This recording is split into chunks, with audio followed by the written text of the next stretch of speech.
네, 김영환입니다. 말씀 묵상하겠습니다. 우리는 살아가면서 말다툼을 하죠. 그런데 유대인들은 우리처럼 이렇게 말을 하다가 다툼을 많이 하지 않습니다. 유대인들은 하브루타를 하죠. 서로 자신의 생각을 말하고 상대방의 이야기를 듣고 서로 대화를 나눕니다. 의견을 조율하죠. 그런데 한국 사람들은 의견을 말하고 대화하다 보면 어떻습니까? 감정이 상하고 싸우고 평생 등을 돌리기도 합니다. 무슨 차이일까요? 자신의 의견만 고수하다 보면 타인의 생각을 듣지 않게 되고 인격까지 때로는 모독하기 때문에 그렇겠죠. 이런 다툼을 넘어 유대인처럼 하브루타 하려면 우리는 어떻게 해야 될까요? 서로의 생각을 나누지만 어느 정도 그럴 수 있겠지, 그렇게 생각할 수도 있겠구나, 이렇게 받아들이면 되지 않을까요? 오늘 본문에 사도 바울은 말다툼을 하지 말라 이렇게 이야기를 하는데요. 14절 말씀 같이 읽어 보겠습니다. 너는 그들로 이 일을 기억하게 하여 말다툼을 하지 말라고 하나님 앞에서 엄히 명하라. 이는 유익이 하나도 없고 도리어 듣는 자들을 망하게 함이라. 바울은 디모데가 목양하는 사람들에게 말다툼을 하지 말도록 당부를 합니다. 왜 그랬을까요?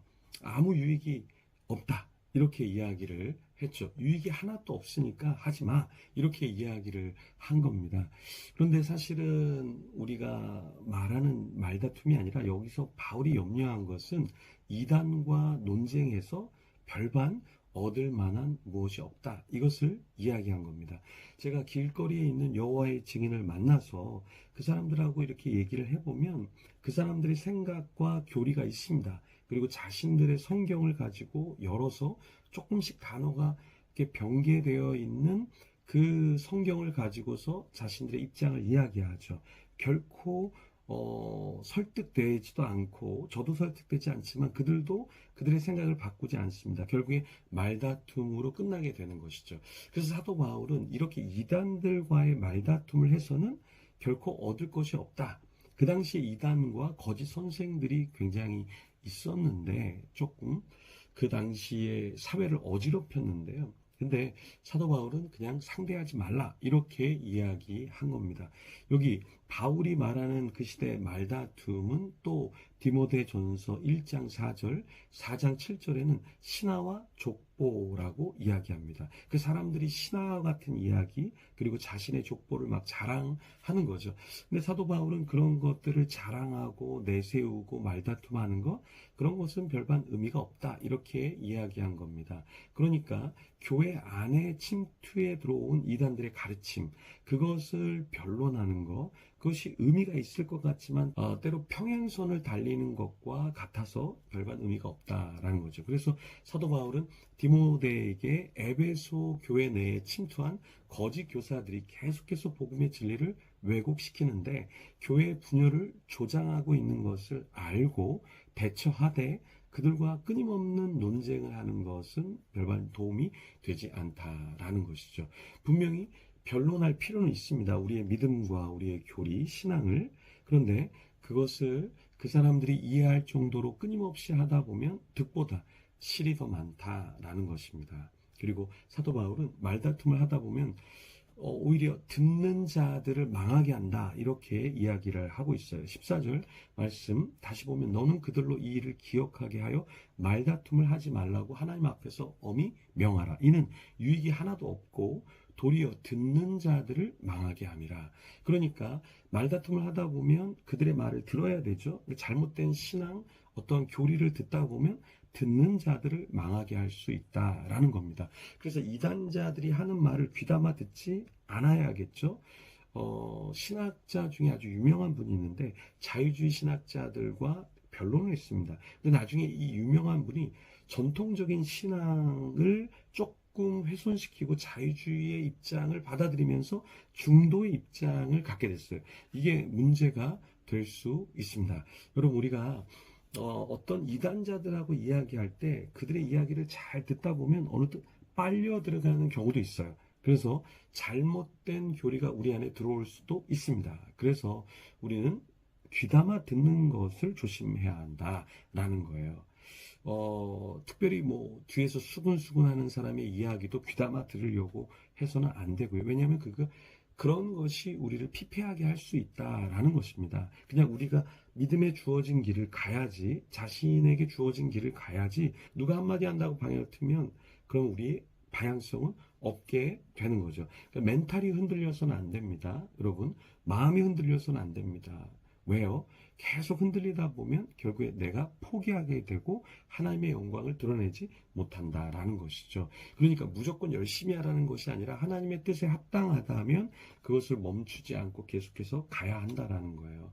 사역자로 살아가다 보면 힘들 때가 있습니다. 왜 그럴까요? 모든 이야기를 다 들어야 되는 경우가 있거든요. 상담사 계속 상담받는 사람의 이야기를 들어줘야 돼요. 그렇죠? 그러면 이게 도움이 되는 게 아니라 때로는 굉장히 아픕니다. 예, 마음도 아프고 정신도 아프고 육체도 아프게 돼요. 그래서 남의 이야기를 듣는 것은 이게 쉬운 것도 아니고 특별히 목회자, 상담가, 어떠한 지도자로서 이야기를 들어줘야 된다면 들어주지만 그렇지만 상담사도 상담사를 케어하는 상담사가 필요합니다. 목회자도 목회자를 케어하는 목회자가 필요해요, 여러분. 코치도 코치를 코칭해주는 코치가 필요한 거예요. 그런 것처럼 우리도 앞에 있는 사람도 케어가 필요한 것처럼 우리도 어떤 이야기를 듣고 계속해서 듣는 것, 이건 굉장히 피곤할 수 있죠. 그래서 여러분이 이러한 것을 하지 않아도 된다면 굳이 하지 않으셔도 되고, 만약에 이걸 내가 상담사로, 지도자로, 코치로, 목회자로 해야 된다 그러면 여러분들 잘 관리하시면서 케어 받으시면서 이것을 해야 합니다. 사도 바울은 분별하며 부끄러울 것이 없는 일꾼이 되라, 이렇게 또 도전을 하는데요. 15절 말씀에 보면 너는 진리의 말씀을 옳게 분별하며 부끄러울 것이 없는 일꾼으로 인정된 자로 자신을 하나님 앞에 드리기를 힘쓰라. 자, 바울이 분별하라고 하는데 이 분별이란 단어는 바르게 자르는 것을 말합니다. 그러니까 우리가 분별 그러면 무엇이냐라는 것은 어떤 것이 있을 때 그것을 이렇게 잘라내는 것, 잘 잘라, 바르게 잘라내는 것, 이게 분별이라는 거예요. 돌을 자를 때 잘 잘라야겠죠. 어떤 나무를 이렇게 톱으로 썰 때 잘 잘라야겠죠. 마찬가지입니다. 이게 분별이라는 것은 주님이 사용하기에 바른 사람으로 서라라는 것이고요. 분별하는 것은 운동선수가 트랙을 따라서 정확히 뛰는 것처럼 우리가 달려야 될 그 트랙에서 열심히 뛰는 것이 바로 분별이라는 것이에요. 자, 이 분별하려고 그러면 지혜가 필요하죠. 여러분, 정말 분별하는 것이 쉬운 것 같지만 어떤 사람이 좋은 사람인지, 어떤 일이 좋은 일인지, 어떤 미래가 정말 좋은 것인지 우리가 이걸 분별하는 것은 굉장히 어렵습니다. 그래서 우리가 기도하는 가운데 이것을 감당을 해야 하겠죠. 사도 바울은 15절에 먼저 분별하고 두 번째 부끄러울 것이 없는 일꾼으로 인정된 자로 하나님 앞에 서라, 이렇게 이야기를 하고 있습니다. 그 다음에는 자신을 하나님 앞에 드리기를 힘쓰라, 이렇게 이야기를 하고 있어요. 그러니까 15절에 바울이 우리에게 부탁하는 것은 첫 번째 무엇이냐? 분별해라.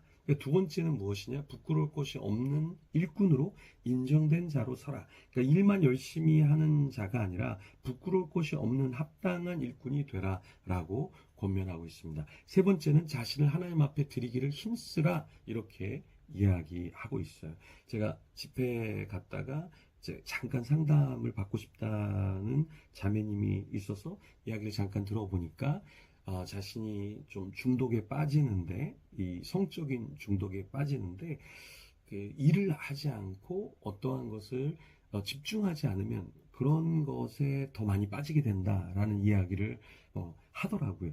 맞는 말입니다.